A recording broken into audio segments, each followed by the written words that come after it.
અમે ચારે મિત્રો નાનપણથી ભેગા છે. અધૂરામાં પૂરું અમે લગ્ન પણ એક સાથે એક સમયે ને એક સ્થળે કર્યા. ના ના હા હનીમૂન તો બધાએ અલગ અલગ જ કર્યું હતું. અને સાચું કહું ને, દિવસમાં જો એક વખત ભેગા ના થઈએ ને તો સાલું ખાવાનું એ નહીં પચે.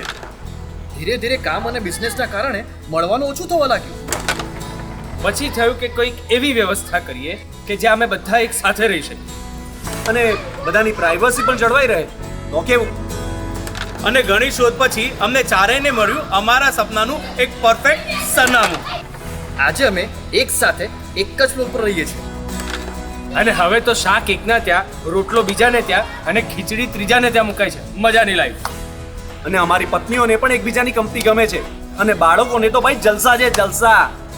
અને બાળકોની દોસ્તી જોઈને તો અમને એવું લાગે છે કે અમે અમારું બાળપણ ફરી જીવી રહ્યા છીએ. તમે પણ આવો ઇન્ફિનિટી ગ્રુપમાં.